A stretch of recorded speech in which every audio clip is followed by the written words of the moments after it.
On September 1st, 2018, Khalil Mack was traded from the Oakland Raiders to the Chicago Bears, and the Raiders were crushed. Every TV personality went on air bashing Jon Gruden, and social media was filled with memes mocking Oakland. Yet, is it possible that not even 2 years later, the Raiders have won the trade? Well, the answer is yes. Let me explain why the Bears made a mistake in trading for Khalil Mack, and why this deal should serve as a blueprint, and how not to build a championship contending team. Before I dig deeper into what's happened since Mack's been traded, it's important to first remember why he was traded. The short answer is that Mack couldn't agree to a contract extension with the Raiders. He held out, and gave no choice but for Oakland to deal him. That decision was made easier for Oakland when Chicago made a massive trade offer. All in all, the Raiders traded Mack, a 2020 second-round pick, and a conditional 5th-round draft pick in 2020 to the Chicago Bears for 2019 and 2020 first-round picks, as well as a 2019 6th-round pick. And Mack's stint with the Bears has not been bad at all. In 2018, Mack finished the regular season with 47 combined tackles, 12.5 sacks, and 6 forced fumbles. This past year, Mack forced 5 fumbles, racked up almost 9 sacks, and was named to the Pro Bowl yet again. But this is kind of the point. Even though Khalil Mack is awesome, he doesn't make that much of a difference for the bottom line of a team. Now, I know that you're going to argue that Mack went to the Bears and they immediately improved to 12-4. But Mack started all 16 games last year and they went 8-8.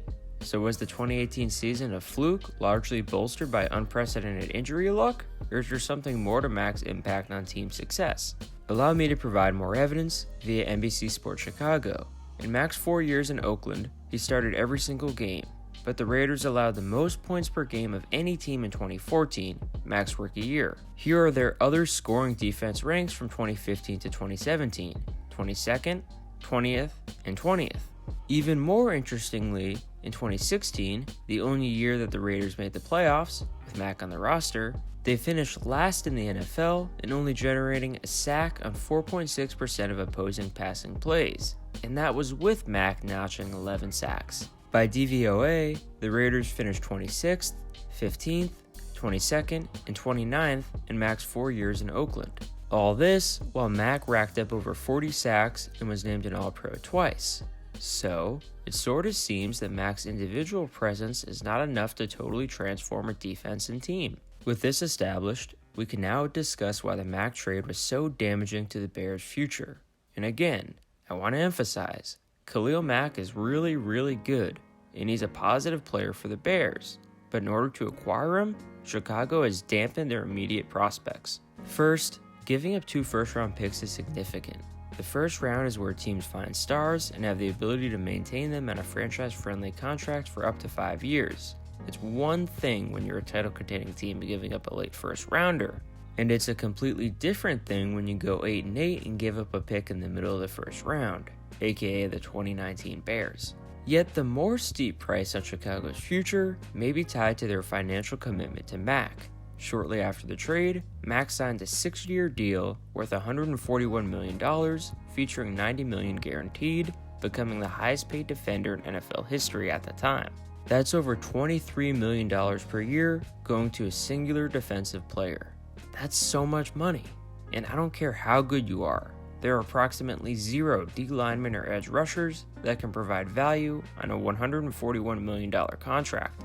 And the impact of this massive contract will continue to be felt by the Bears for years to come.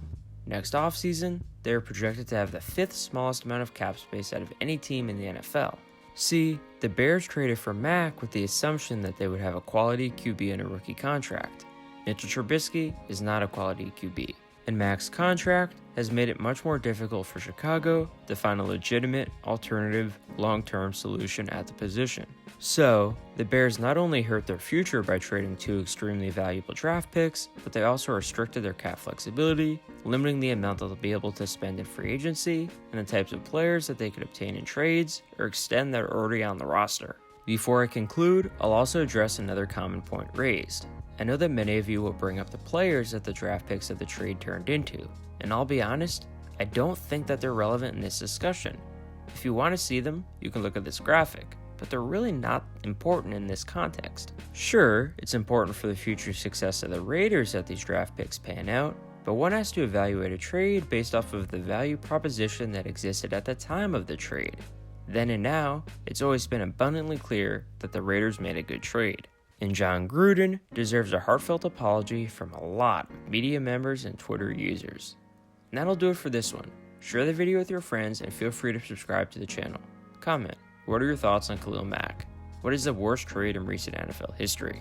Finally, be sure to like the video if you enjoyed it. Thank you for watching, and goodbye.